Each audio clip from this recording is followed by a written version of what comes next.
resmin ne kadar büyük olduğunu da anlatıyor bu kitap size. Perde arkasında gerçekten neler olduğunu. Görünen Epstein hadisesi ama öyle bir geniş organizasyonun parçalarından birisi ki. Evet, söylenenler gerçekmiş. Covid simülasyonunu Bill Gates ve Epstein aralarında mailleşerek konuşmuş. Tasarım bebekleri Epstein Silikon Vadisi'nden biriyle mailleşerek konuşmuş. İstihbaratla beraber çalışıyorlar. Bütün devletlerle çalışıyorlar. Şirketlerle, filmlerle, televizyonlarla çalışıyorlar. Ve gerçekmiş her şey. Siyasetçiler, ünlüler bu ayinlere katılıyor. Hani hepimizin bildiği siyasetçiler, Belli bir ünlüler. aşama- Tahmin edin bakalım. Epstein bu fonu, bu kaynağı bulabilmek için kimin kapısını çalıyor? Kimin?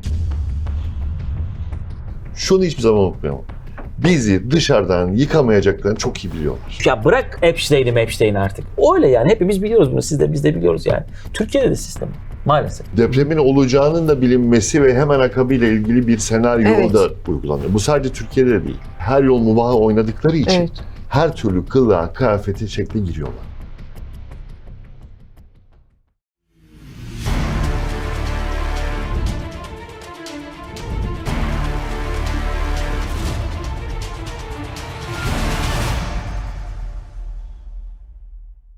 Efendim merhabalar değerli izleyiciler, hoş geldiniz, sefalar getirdiniz. Çok değerli konuklarımız var bugün ve mutlaka konuşmamız gereken sıcak gündem başlıkları bu kitapta. Neden? Epstein Karanlık Sırlar, her yönüyle Epstein dosyası Türker Akıncı, Hakan Demir imzasıyla biliyorsunuz raflarda ve biz şimdi yazarlarımızı, kıymetli dostlarımızı ağırlıyoruz. Türker hocam hoş geldin. Estağfurullah lütfen ödeme. Beyza'cığım hoş bulduk. Sevgili Türker Akıncı ve Hakan Demir, hoş geldin Hakan hocam. Hoş bulduk hocam. Ferda Şimdi- Yıldırım'a da aynısını söyledim. Beyza Hakan'la beraber çekim yapmak, burada olmak şereftir, mutluluktur. Burada Yor Medya'da olmaya da alıştım ben bu aralar. O da mutluluk. Her zaman bekleriz. O şeref bize ait. Çok seviyoruz. Çok yani. Bilmukabele. Sevgili Tuğba'ya da selamlar tabii ki. Canımız Tuğba'mıza. Şimdi öyle bir zamanda yazdınız ki çocuklara da çok konuştuğumuz bir dönemde yazdınız. Epstein Karanlık Sırlar. Olay sadece Epstein değil. Zaten büyük bir ağın görünen yüzünü konuşacağız biz. Değil mi bu kitapla birlikte? Tabii. Ne araştırdınız? Epstein'in arkasında ne gördünüz de bu kitap ortaya çıktı? Şöyle bir genel sorayım önce. Tabii hocam. Bismillah. Söz büyüğün. Eyvallah kardeşim. Şimdi İran'da da mesela savaşı tetikleyen en önemli unsurlardan birisi İran'daki o Baal putunun yakılmasından sonraki gün 167-168 kız çocuğunun şehit edilmesi hadisesiyle birlikte iyice sardı savaş. Evet. Orada da Batı alemi diyelim, Siyonizm, Evangelizm birlikteliği İran'da direkt küçük kız çocuklarına saldırarak bombardımanla maalesef ve büyük bir katliamla işi büyüttü. Akabinde de İran'da savunmayla beraber saldırıyla yine yoğunlaştırdı. Merkezde yine çocuklar vardı. Siz dediniz ki bu tesadüf değil. Kesinlikle değil. Çocukların Şimdi hedef alınması. kitapta da 168 kız çocuğu. Evet. 168 Ve kız çocuğu değil mi? Ve Türkan? çocuklar hep küçük yaşlarda yani. 10-12 yaş aralığında, 9-12 yaş aralığındaki çocuklar. Şimdi geçmişten günümüze yüzlerce yıldan beri, hatta binlerce yıldan beri de diyebiliriz. Bu kurban verme ayinleri tarih boyunca tekrarlanmış. Özellikle küçük çocuklar ve küçük kız çocukları bu Baal putuna kurban olarak verilmiş. Bu tarihte Molek tanrısı olarak da geçen. Kur'an'da da yine Baal'e tapmayın, ilahınız olan Allah'a sığının ayetleri de var.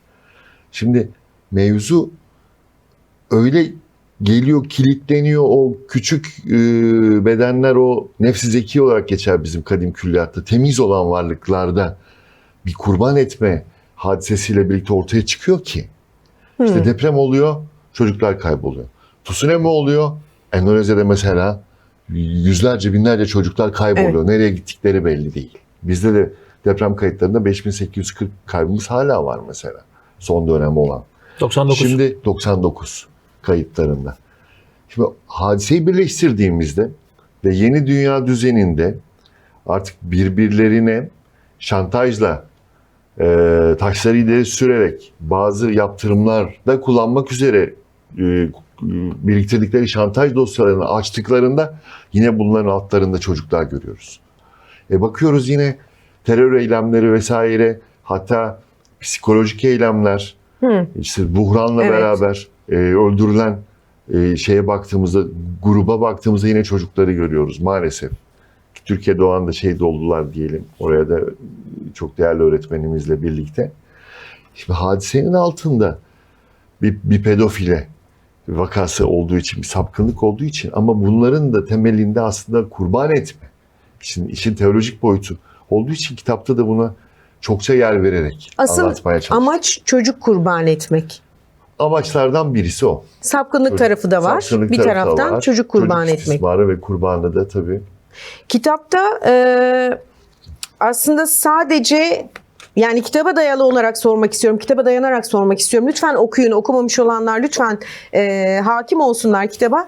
Türker sadece kişisel sapkınlıklar üzerine mi kurulu? Yoksa bir yandan dünya siyasetini dahi dizayn etmek için de bir kurulmuş ağdan mı bahsediyoruz? Şöyle, aslında hani kitabın çıkış noktalarından dedin ya, kitabın çıkış noktası aslında şu.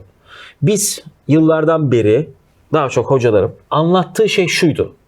Kardeşim, Covid bir simülasyon. Tasarım bebekler bir proje. İşte bu adamların şununla görüşmesi, şu filmin arkasında şu var. Epstein olayıyla birlikte ortaya çıkan şey şu. Evet, söylenenler gerçekmiş. Covid simülasyonunu Bill Gates ve Epstein aralarında mailleşerek konuşmuş. Tasarım bebekleri Epstein Silikon Vadisi'nden biriyle mailleşerek konuşmuş. Devlet başkanlarıyla Kuzey Baltık ülkeleri özellikle ve İngiltere, onlarla Epstein mailleşerek konuşmuş. Yani o bütün o komplo teorisi denilen, işte bizim programda, sizlerin programında yıllardır yaptığımız şeylerin gerçek olduğu ortaya çıktı. Biz zaten gerçek olduğunu biliyorduk da işte Pizzagate skandalıyla dalga geçilirken doğruymuş. Ve hedeflerinde hep çocuklar, bebekler, ama çok büyük bir teşkilat aynı zamanda. İnandıkları şeyin uğruna çok büyük bir teşkilat kurmuşlar. İstihbaratla beraber çalışıyorlar. Bütün devletlerle çalışıyorlar. Şirketlerle, filmlerle, televizyonlarla çalışıyorlar. Ve gerçekmiş her şey. O yüzden bu kitabı yazma sebebimiz aslında, bugün biri bana şunu dedi. Ya sen haklı çıktın, bu yüzden Twitter'da taramalı tüfek gibi herkesi tarıyorsun. Bugün taramayacaksam artık ne zaman dedim, Evet. yani bunu lafın gelişi söylüyorum. Çünkü söylenen her şey doğru, gerçek. Burada da yazdık bu yüzden. Epstein bunların sanki bir çatı örgütüymüş gibi, tüm bu konuşanların çatı örgütüymüş gibi davranmış. Aslında kitabın çıkış noktası bu. Yani biz bu yüzden bunu yazdık ve bundan sonra ne olabilir de işte sizlerin programlarında daha çok tartışmaya çalışıyoruz. Illuminati falan hiçbir şey değilmiş yani baktığınız Evet, zaman Illuminati aslında, değil mi? gerçek, her şey Bunlar gerçek. altında. Illuminati nedir ki yani? Yaptıkları Daha şeyler büyük karşısında. bir yapı, değil mi? Tabii yapı çok büyük. Şimdi Illuminati de çok önemli bir hadise. Karanlığın anlaşılması, Evet. aslında bu dönen karanlık senaryonun ne olduğunun anlaşılması adına Epstein dosyası büyük bir ifşa dosyası. Illuminati mesela son dönem, aslında yakın tarihte 1779 diyelim, 1780'lerde başlayan Avrupa'da, sonra İspanya'dan kovulan, ondan sonra Amerika'ya gidip George Washington'la yapılan anlaşmayla birlikte devreye giren bir büyük kuruluş.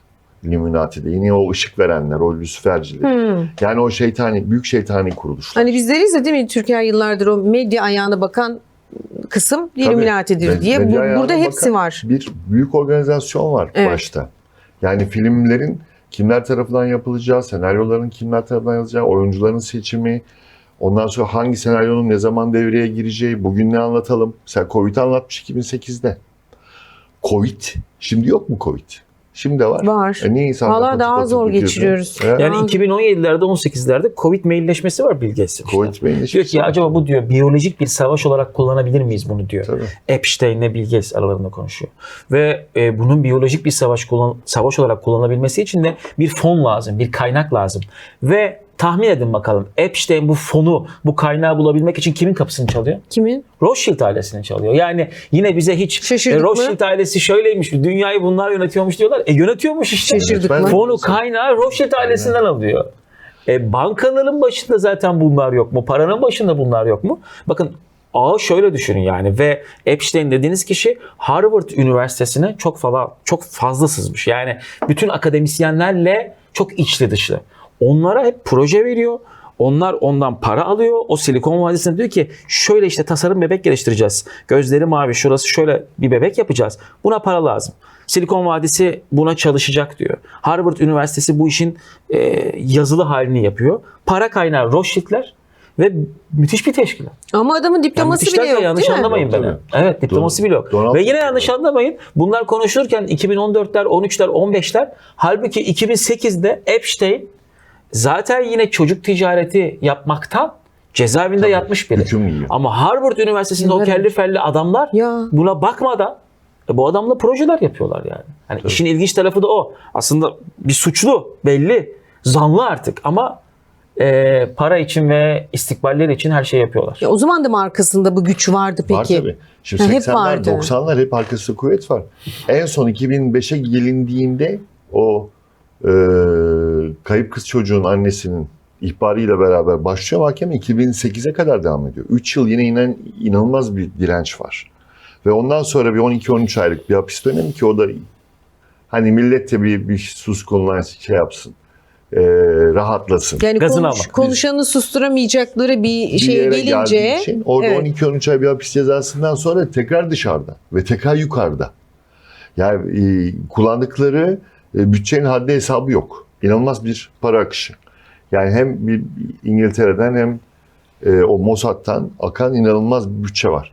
Şimdi mesela çocukların kayıtlarıyla ilgili Türkiye'de son dönemde 99 bin, 100 bin üyesi olan o şeyler var ya mesela. Orada Evet. 5 bin dolar vereyim, 7 bin dolar vereyim, 8 bin dolar vereyim, 10 bin dolar vereyim paralar. Nereden geliyor? Yine buralardan. C31K. C31K. Cehennemin 31. katı. Kapattılar. O şeylerini 100 bin buldular. kişinin 100 olduğu bin işte kişinin olduğu. çocuklarla Maraş'ta Çocukları ve organize Şanlıurfa'da eden. yaşanan olayla ilgili. Madem Onun girdik- açılımı o mu? tabii C31. Cehennemin 31. katı. Cehennemin 31 katı. Ve dikkat edin, profilde orada C31K şeriat yazıyor. Bayrakta İsrail bayrağı var. Ya. Yani kuran ve arkası- yöneten temelinde yine Tabii Hani, arkası hep bu. madem girdik Tabii. evet yani Tabii yani. söylemek Evet. lazım. Bunlar Söylemek kendinden lazım bunları. olmayan şeyler. Sonra biz bunları söylediğimizde ya siz de her şeyin altında bir şey yapıyorsunuz. İşte kendi kendilerine yapmışlar. Yok ya sen onu külahıma anlat beni. Sonuca bak Öyle ya. bir şey yok Sonuçta ya. giden- Bir istihbarat yönlendirmesi var belli ki yani. Tabii. yoksa o birileri kadar yapmış, büyümesi, yapmış. oluşumun Tabii. beslenmesi, desteklenmesi. Hocam o paralar nereden geliyor? 5 bin dolar vereceğim, 7 bin dolar vereceğim, 10 bin dolar vereceğim. 7 bin dolar dediğimiz para bugün 400 bin lira ya. İnanılmaz. O yaş grubu nereden bulsun O yaş toplasın grubu o onu kadar? nereden bulsun? Yani bunun arkasında organizasyon var. Bunun arkasında çok büyük provokasyon var ve planlar var. İlmek ilmek örmüşler. Tabii kendileri ilmek için. ilmek görmüşler. Şunu hiçbir zaman unutmayalım. Bizi dışarıdan yıkamayacaklarını çok iyi biliyorlar. Bizi yıkacakları iç karışıklıklar, provokasyonlar, tahrikler, bizi birbirimize sokup birbirimizle uğraşırken saldıracaksa dışarıdan saldırır. Başka türlü cesareti bulamaz. O sebeple hakikaten bu oynanana, bu oyunlara, bu tuzaklara, bu karanlığa uyanmamızın zamanı artık. Ve lütfen provoke olmayalım yani. Ya Ve zaten bunlara da onu izin çok- vermeyelim. Yani bu çocuk elinde bunun ne tutuyor? Bu yarım saat, 1 saat, 2 saat değil. Günlük ortalamamız 5 saat, 6 saatmiş ya. Ama tabii ailelere çok büyük görev Çok düşüyor. büyük görev yani. düşüyor. Orada Sayın Akın Gürlek dedi ki ailelere de suç verilmesi yönünde bir çalışmamız var. Amerika'da öyle mesela yani. Sorumlu tutulacak Sorumlu değil mi tutuluyor. ebeveyn? Tabii Sorumlu tabii. Ebeveyn tutulsun. sorumlu tutulması lazım. Ve çok süratli bir şekilde bir hamle başladı. Kılık kıyafet yönetmeliğinden Evet. başlayarak efendime söyleyeyim eğitim sistemi, öğretmenlere yine o kaybettikleri kuvvetin verilmesi. Öğretmenlerimiz çok zorlanıyor. İtibarsızlaşması Çocuk çok ayak evet. üstünde, Disiplin diye bir değil şey mi? kal. Evet. Ya şu adab-ı muaşeret en baştan ne olur lütfen birinci sınıftan başlasın ya. Adab-ı muaşeret haftada 2 saat, 3 saat, 4 saat konsun. Nasıl oturulacak, nasıl kalkılacak. Aileler bunları öğretmiyor. Buradan çıkan sonuç bu. Burada çok büyük bir boşluk var. Saygı, sevgi, ahlak problemi olan bir yerde eğitim, öğretim istediğiniz kadar yapın, kuantum fiziği öğretin. Olmaz. Bir de şunu gördünüz mü Çok bu doğru son söylüyorsun. olayda? Yani işte biz çocukları özellikle bazı akımlara işte YouTube'da söyleyince kapatılıyorsunuz. O yüzden söylemeyeyim. İşte anladınız siz cinsel anlamdaki Evet. bazı akımlara karşı dikkat edin. Çocuklara bunlar indirgendi derken yine ne kadar haklıymış herkes. 9-10 yaşındaki çocuklar bilmiyorum sonra olayı derinlemesine bakabildiniz mi? Onlar televizyona yansımayan kısmında. Yani orada dark web denen yerde Evet. çocuklar başkalarına yani cinsel eğilimlerini değiştirmişler. Dark web'te başka bir cinsel kimlikte, gerçek hayatta başka bir cinsel kimlikte. 9 yaşında, 8 yaşındaki çocuklar bunlarla haşır neşir Haşır neşir olmuşlar. olmuş. Ve özel paylaşım yapıyorlarmış. Ondan sonra Türkiye'de bunu işte dayatırcasına söylediklerinde biz de buna karşı çıktığımızda özgürlük diyorlar. Vallahi artık bu saatten sonra bu konular özgürlük kapsamında değil.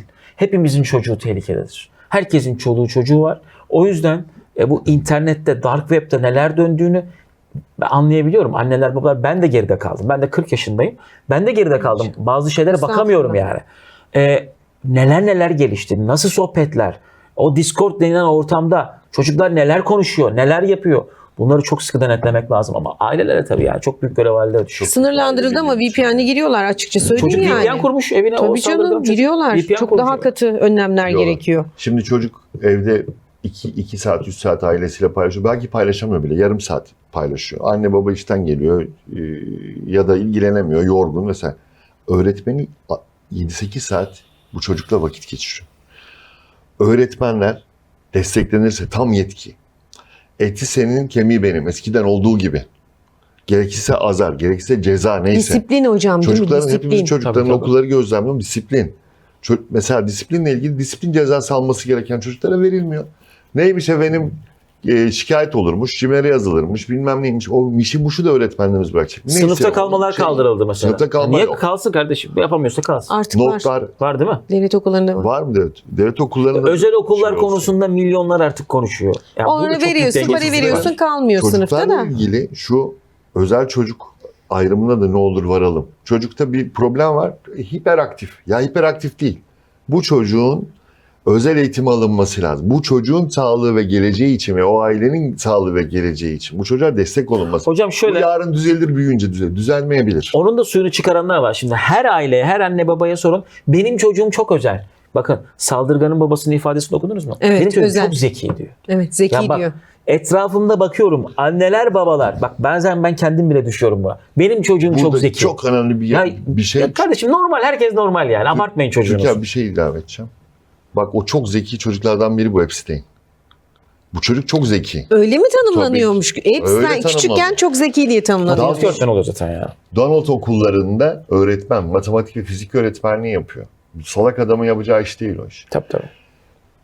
Zaten seçilen sonraki dönemde de brokerlık döneminde de fakir, zeki ve zengin olmak isteyen bak. Türkçe FZZ olarak çevrildi o. Fakir, zeki ve zengin olmak isteyen ve zaafları olan bir yapı bu. Fakir ama gururlu genç. O dönem şimdi Türkiye'nin anlattığı çok zeki. İşte çok zeki, çok suçlu. En suçlu. Baş şeytan. Sen şimdi çocuğun çok zeki ama çocukta bir Problem var. problem var. Evet, evet. Bir uyumlanma problemi var. Bir yaşlılıklarıyla ilgili başka bir şey var. Küçücük çocuk bütün arkadaşlarını itiyor, düşürüyor mesela. Empati duygusu yok. Empati Belli duygusu bu. yok. Ya bu Şimdi çocuk- sen de babasın Allah muhafaza. Artık fark edersin zaten bir Tabii, farklılığı, bir fark sorunu edersin. olduğu Sen önce çocuğun. aile olarak bunun farkındalığıyla öğretmene bindireceğini, öğretmen yaptırım uyguluyor. Diyor ki bu çocuğa dosya açılacak, bu çocuk özel eğitim alacak. Hayır sen benim çocuğumu fişleyemezsin. Seni fişlemiyor. Sana yardımcı oluyor öğretmen. Seni özel eğitime gönderecek. Orada ne gerekiyorsa yapılacak. Yok bu büyüyünce düzelir. Büyüyene kadar 8-10 kişi, 20 kişi, 50 kişiyi öldürecek bir yapıysa bu. Ne yapacağız biz bunu şimdi? Şimdi şurada neden ben istihbarat işleri diyorum böyle şeylerin arkasında? Türkiye'de Corporation Rand diye bir şirket yurt Evet. dışı kaynaklı bir rapor hazırlamıştı. Türkiye'deki bırakın internetteki yaşananları Amerikalılar kahvehanedeki adamı tek tek fişlemişler. Diyor ki şimdi raporu ben okudum. Şark kahvesi var ya şeyde Ok Meydanı'nda. Ok Meydanı'nda falanca kahvede oturan bilmem ne kişi şu eğilimlidir, şu görüşlüdür, şuraya şuna mail etmiştir, şununla görüşmüştür. Ya kardeşim çok hafife alıyorlar bak bizim memleketteki insanlar her şeyi. Adam bütün Sicilini benim öğren. yaşlı amcamı fişlemiş yani Amerikalı. Orada ne yaparsa o adamı kızdıracağını yazmış. Diyor ki bu kahveye şunu yaparsanız buradan şöyle bir tepki alabilirsiniz ve olayları başlatabilirsiniz. Nasıl terörize edebileceğini, manipüle edebileceğini Tabii. biliyor. Ya senin çoluk çocuğunu mu internette bütün dijital ayak izi ortadayken fişlemeyecek? Her şeyimiz ortada. Ve bunu Her şeyimiz. ortamda yapıyor artık. O yaşlı amcanın Programlarda. hiçbir şey de ortada değil ha. Kahveye gidip gelen bir dayı Yani bu o zaman bu yapı Esenyurt'ta nasıl karıştırabilir? Hayır. Beyoğlu'nda ne yapabilir? her şeyi biliyor. Her şey. Bağcılar'da ne Dijital yapabilir? ayak Bunu iziyle çok de her iyi şeyi biliyor. biliyor. Şimdi bu çocuk şurada babasıyla şöyle problem Evet. var. Her şey açık ortada yazıyorlar yani. Ne olacak CIA'in, Mossad'ın, hackerların mı bitmiş yani? Doğru. Kaldı ki Türkiye en çok hangi istihbarat örgütüne operasyon yapıyor bugüne kadar Türkiye'de? Mossad. Mossad tarihinde Mossad'ı en çok operasyon yapan Milli İstihbarat Teşkilatı'dır. Bunlar tesadüf şeyler değil. Neden Mossad en çok operasyon yapılan yer? Başka bir örgüt değil de yani. Birkaç ay evvel paket. Sürekli. Değil mi? Evet. Tabii. İşin ekonomik boyutunda mesela Türkiye'nin verdiği örneği destekleyen bir örnek daha vereyim istihbari boyutta. Şimdi firmalar kuruluyor. Beyza Hakan firma kurdu. Tamam. Şu sektörde çalışacak, ilerleyecek. Ama bu Beyza Hakan'ın kurduğu firma ilerleyen zamanda mesela 100 bin dolar ölçüsüne geldiğinde bize bir sinyal gönder, burayı bilelim. Çünkü Beyza Hakan yarın vatansever, milletinin, vatanının Öyle bir kimlikse. öyle bir kimlikse burada onun o günkü haline bakalım, ondan sonra değerlendirelim. Epstein Bu yapmışlar yukarı mesela aşağı. bunları Epstein'deki yapmışlar. şeyleri anlatıyor. Tabii. Şirketler böyle Şirketleri böyle çalışmışlar. ya alıyor çıkartıyor yukarı ya 100 bin dolara geldi mesela. Türkiye'de Onların biri alarm yakalandı. seviyesi. Antalya'da bir şirket, Antalya olması lazım. Yanlış hatırlamıyorsam 2-3 ay önce Hakan Hocam. Aslında Mossad'a çalışıyormuş. Ama en başta adam diyor ki ben Mossad'a çalışmıyordum. Bir süre sonra yükseldikten sonra Mossad kıskaca atmış. Ama o seviyeye gelene kadar destekliyorlar. Desteklememiş aslında. Sonra desteklemiş ve birçok şeyi beraber yürütmüşler. Aslında şirket Mossad'ın üzerine geçmiş neredeyse. Tutuklandı o kişi. Yani bunları çok yapıyorlar. Epstein de aynı taktiği uygulamış. Çok içerideler, çok içimizdeler. Epstein de bunu dünya bazında, yani bütün pek çok diyelim iş adamlarının, liderlerin, politiklerin, artistlerin, sanatçıların. Evet, bir ayin iddiaları var değil mi kitapta? Tabii. Little St. James Adası. St. Adası. James adası. Evet. işin ve bütün merkezi. siyasetçiler, ünlüler bu ayinlere katılıyor. Hani hepimizin bildiği siyasetçiler, Belli bir ünlüler. aşamaya geldikten sonra önce suça sokuyorlar. Suça ortak edip ondan sonra ortak Mecbur ettikleri bırakıyorlar. suçu görüntü altına, kayıt altına aldıktan Şantaj mı sonra hocam? tabii Çok Ne ki. fazla kadar şantaj tanıdık bir kafaları var. sistem. Değil Çok mi? fazla var. Ne kadar bildik Ondan bir sonra sistem. kendi- Zamanında FETÖ'de aynısını yapmadı. Bir taraftan onu yükseltiyor. Yükseltmeye devam ediyor. Evet. Çünkü arkasında da ekonomik odaklar, parayla ilgili bütün kurum kuruluşlar onlara çalışıyor. Bütün demeyeyim ama pek çok diyelim, hani çok genele girmesin. Ama mesela Dünya Bankası, Uluslararası Para Fonu mesela 1944'lerden beri hep bu sistemin içerisinde. Dönen rezervin dolar olması, diğer para birimleriyle uluslararası sivit vesaire işlem yapamaman. Sen şimdi Kapalı devre. bir 100 dolar bak mesela göndereceksin. Mesela çocuğun turnuvası var mesela. Tekvando turnuvası var. Evet. Kore hesabı. Yine hesap Türkiye'de ama dolar olarak gönderilecek. O New York'a gitmeden, o Swift onaylanmadan o parayı gönderemiyorsun. Dünyadaki düzen şu anda böyle. Evet. Biz de gönderemiyoruz. Ancak TL olursa mesela içeride gönderebilirsin. Ama dolar adı ya da uluslararası para dolaşımı dendiğinde dolar devreye giriyor ve onayı orası veriyor. Onaylamadan paranın gitmesi mümkün değil. Yani bütün sistemi tek elde tut, sistemi yönetenleri seç, suça sok, al bunu arşivle, ondan sonra bu tehditle birlikte o adam hayatın sonuna kadar sana çalışsın. Ya Bu aslında düzenin merkezi mesela bu. Kölen Bunu yapıyor. zaten Öyle. şu anda bak Epstein'in seni tehdit etmesine ya da senin birileri tarafından tehdit edilmene bile gerek yok. Bak sistem Epstein sistemine dönmüş durumda. Bugün falanca şirkete ben dizi yapmak istiyorum desen Evet. gidiyorsun. Diyor ki bir getir bakalım birinci bölüme bir bakalım.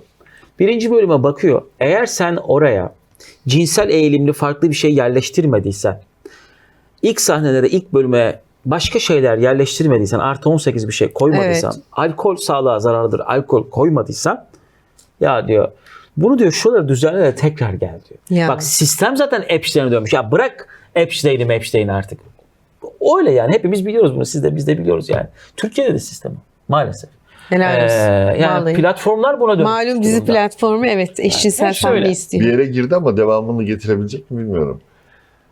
Biz Niye getiririz hocam. gider, Her türlü yürür ya getiririz. Türker.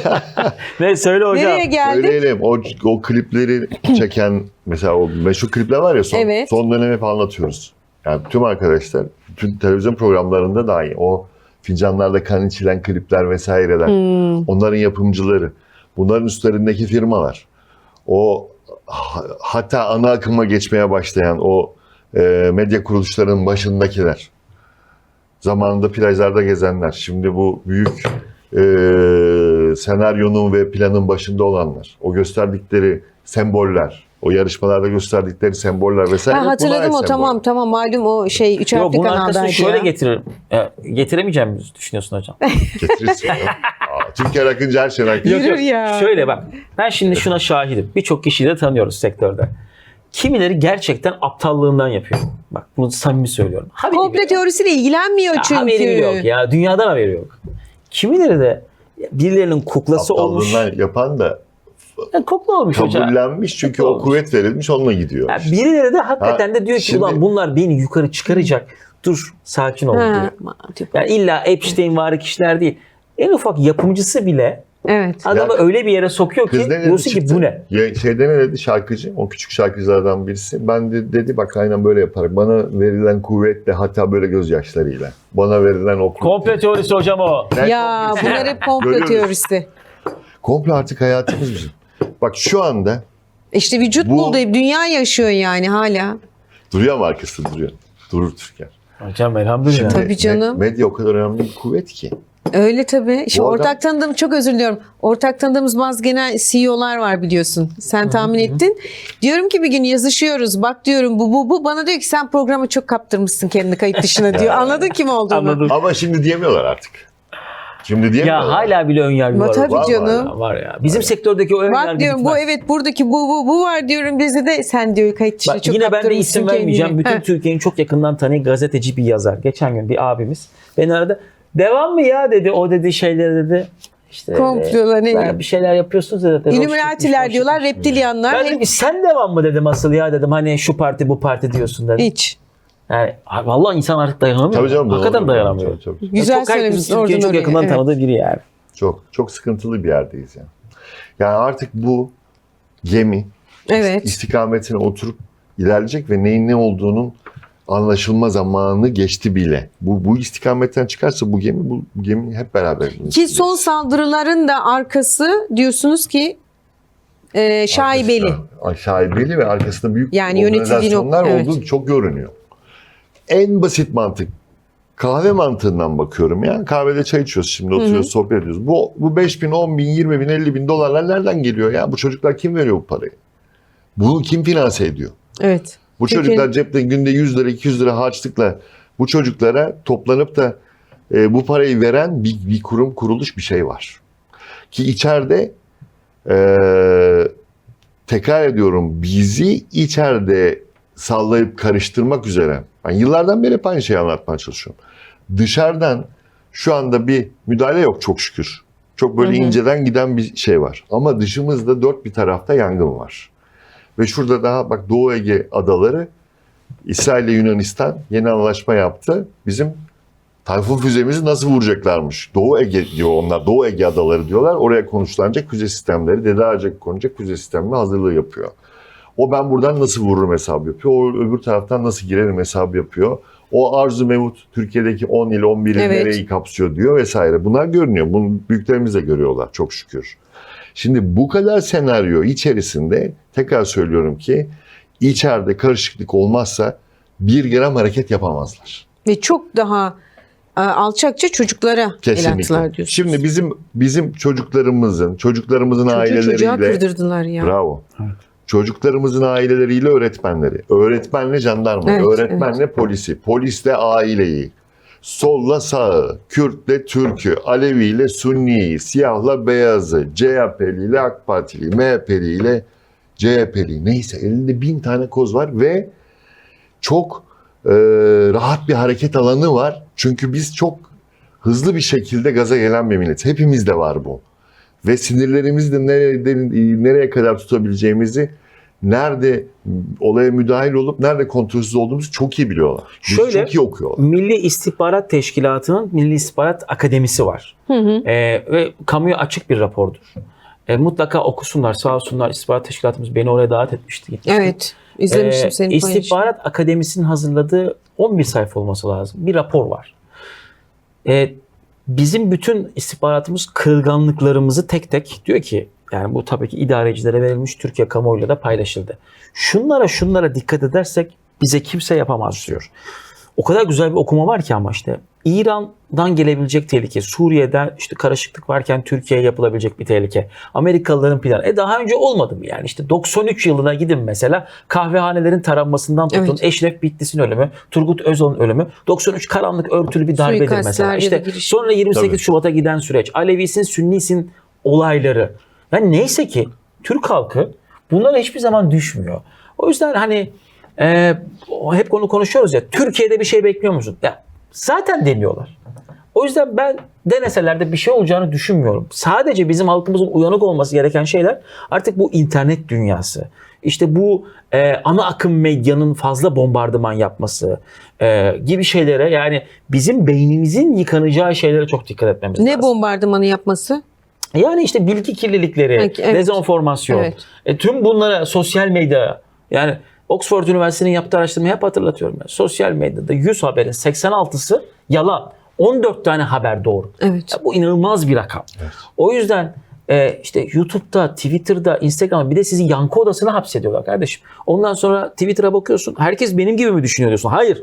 Twitter, algoritmalar senin gibi düşünenleri sürekli karşına çıkarıyor ve bu sefer şöyle, Cambridge Analytica skandalı Facebook'ta ortaya çıktığında mevzu ne? Siz kimden nefret ediyorsanız onu karşınıza çıkarıyor Facebook. Neden? Kimi seviyorsanız ve böylelikle halkın eğilimlerini, seçimlerin sonuçlarını etki edebiliyor. İşte Mark Zuckerberg o yüzden gitti ifade verdi. Ya PR yapıyor aslında. Olay bunun üzerine kuruldu ve 2016'dan beri. Sistem böyle İşte çalışıyor. Brexit olayı, İngiltere'nin Evet. Brexit olayı tamamen Cambridge Analytica üzerine kuruludur yani. Eğer ben İngiltere Avrupa Birliği'nden çıksın istiyorsam en çok haberleri görüyorum.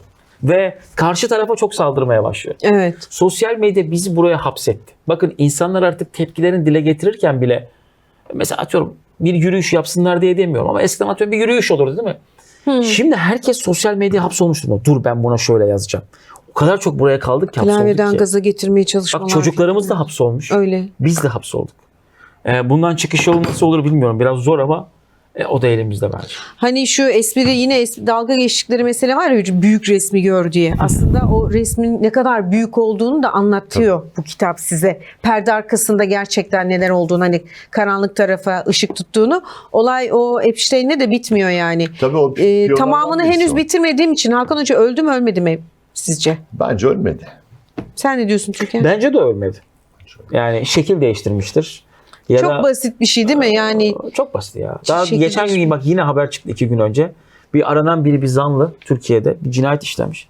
Kendi kendine Benziyormuş. estetik yaptırmış. Yüzünü değiştirmiş. Kaç yıldır geziyormuş, aramızdaymış. Yani bunu artık normal bir 7 yıldır. değil mi? 7 yıl mı olmuş? 7 yıl. Normal bir katil bunu Gidip akıl etmiş. yapabilir. İstihbarat servisleri bunu hidayet yapıyordur. Bu da komplo teorisi demesinler. ama Çok artık örneği var. yani evet, estetikle Çok örneği herkes değişiyor, görmüyor muyuz? Son olarak şu Türkiye ile ilişkilendiren özel uçuş kodlarını istiyorsunuz. Ayrıntılı söylemiyorum çünkü detaylar kitapta. Evet. Onunla ilgili netlik kazanan bir belge var mı sizin kitapta paylaştığınız? Neydi? Lolita Express. Lolita Express. Çok iniş çıkış var, iniş kalkış var. Var mı? En önemlisi 99 depremi zamanında olan. Yani olağan orada- dışı değil mi bir hareketten Tabii çok olağan bahsediyoruz. dışı bir O yüzden hareket. şüpheli. Şimdi Evet. işin bu uçağın inmesi ki doğruysa biz o bilgiyi koyduk kitaba. Ama Evet. net bilgi, yani sertifikalı, mühürlü bilgi yok. Ama böyle bir bilgi de var. İnmiş. İddia edildi. Kitapta da 154. sayfa doğru. Helal Mutlaka olsun. okusunlar. Şimdi orada çok önemli, işin en önemli kısmı şurası. Hani uçak geliyor, buradan bir şeyler alıyor ya da birilerini alıyor ya da çocuklar alıyor ya da bir şey alıyor ve gidiyor ise deprem 17 Ağustos, uçağın inişi 16 Ağustos. Burada çok manidar bir durum var. Bir gün önce iniyor. Aynen öyle. Yani bu depremin de bir komplo olabileceği, harple yapılmış olabileceği ya da başka teknolojiler, sistemler kullanarak yapılmış olabileceği, ki bununla ilgili çok bilgi var yine. 17 Ağustos depremiyle ilgili. Eğer TSK'nın belgesi var orada. bu Kaç kere bilgi yayınladık. var ya, aslında eğere de gerek yok. TSK'nın belgesi var. Belgeli de, hepsi belgeli. Bilinen bir sistem Ağustos'ta içerisinde ilgili. depremin olacağının da bilinmesi ve hemen akabıyla ilgili bir senaryo Evet. da uygulanıyor. Bu sadece Türkiye'de de değil. Bu deprem oldu. Ben programın başında da söyledim. Tsunami de çok fazla. Bir uçak da değil. Hani bu adamların kendi uçağı, özel uçağı. Bunun gibi pek çok askeri uçak, kargo uçağı geliyor. Bir kısmı olaydan önce geliyor. Hemen olay sırası ve ardında bir toplama yapıyor gidiyor. Bir kısmı da yardım kuruluşu şeklinde geliyor, iniyor gidiyor. Yani bu işin piramidin üstünde görünen Epstein hadisesi ama öyle bir geniş organizasyonun parçalarından birisi ki yardım cemiyetleri, kuruluşları vesaire hepsi bunlar alet olmuş durumda. İlaç gönderiyorum ben. Sel oldu, tsunami oldu, ilaç gidiyor, uçak ilaç götürdü Tamam. ya da Gerçekten ilaç mı yardıma gidiyor? gitti. Yardıma gidenlerin orada özellikle adres araması bizim depremden sonra da oldu. Özellikle bu adrese ulaşmaya çalışmaları eğer farkına varılırsa. Tabii afet felaketlerden sonra insan zaten kendi canına düşmüş, kendi canlarını kurtarmaya çalışırken bu tür kontroller Hocam ancak seni benim aklıma çocuk kaçırmak gelmeyeceği için gelmeyeceği için tabii. O yüzden Sonuçta haliyle yardıma insan gelmiştir. yardım ve canını Ama kurtarma derdine bu düşüyor. şeytaniler tüm tarih boyunca hep her yol mubahı oynadıkları için Evet. her türlü kılığa, kıyafete şekle giriyorlar. 17 Ağustos'ta 5840 normal çocuk değil. Bütün insan kaybı var. Bundan 600-700'ünün çocuk olduğu tahmin ediliyor. 99 depremi incelenmeli bu konuda ki Ankara Cumhuriyet Başsavcılığı inceleme altına aldı. Bunu söyleyelim. Epstein çıkan belgelerden Güzel. sonra Ankara Cumhuriyet Başsavcılığı bir açıklama yaptı. Dedi ki biz bunu inceleyeceğiz. Şimdi bana şunu soruyorlar. Ya 99 depremini anlatıyorsun. 6 Şubat'ı anlatmıyorsun çünkü Ben de soracaktım. iktidarda işte falanca parti var, AK Parti var. O yüzden Vallahi söylemedim. sormadan açtım. Yemin ederim Ya, soracaktım Bunu yani. bize söylemek hakarettir. Neden biliyor musunuz? 6 Şubat'tan sonra benim yayınımı, canlı yayınımı haftada 2 değil hafta içi her gün yaptım. Evet. Hafta içi her gün boyunca Türkiye'de vallahi mütevazilik kabul etmeyeceğim. Harp iddialarını, farklı iddiaları ilk dile getiren deprem oldu bir gün sonra biziz. Ve biz yayınlarımızı da gayet özgür bir şekilde yaptık. 6 Çok. Şubat depreminde olabilecekleri de anlattık. Bana kimse sus, mus demedi. Bu kayıp çocuklar meselesi var mıydı o Kayıp zaman? çocuklar meselesini de konuştuk. Konuştuk. Kaç defa söyledik 6 yani. Şubat'tan önce. O yüzden Hatta 2 Şubat'ta da bir hatırlatma yayını yaptık. Çok büyük bir şeyle geliyorlar, tuzakla işte geliyorlar. 3 Şubat'ta Kağıthane depremi oldu. İşte Evet. falan olaylar Bir böyle ses Olaylar geldi filan. çok göstermeye çok iç başladı. içeydi olaylar. Yani bu yorumu izleyiciye bırakıyorum ama 99 depreminde Ecevit hükümeti vardı eleştiriyorsun. Şimdi AK Parti var eleştirmiyorsun demek insafsızlıktır. Hepsini de söylüyoruz açıkçası. 6 Şubat depreminde Epstein yoktu ama kaç tane Epstein var? 100 tane Epstein var belki dünyada yani. Çocuk ticareti maalesef hep yapılabilen bir Evet. şey. O yüzden 6 Şubat depremini de araştırmak lazım. %100 araştırmak lazım. Helal olsun. Ama sosyal medyada Epstein olayından sonra bazı videolar çıktı. İşte çocuk anne diye bağırıyordu. O videolarda yalan.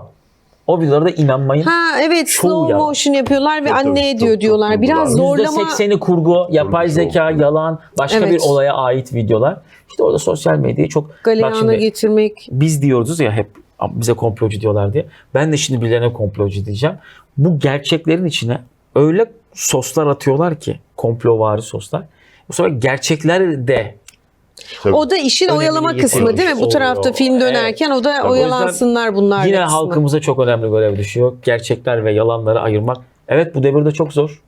Ama Onun için yapmamız işte lazım. kitabı okumanız lazım. Bu arada hakkını teslim edeyim. O zaman benim çalıştığım kanalda biz kayıt dışını yapamadık. Yani her olması gerektiği gibi içeriğinin haber dışına kanalısınız bir çıktık. de. Evet.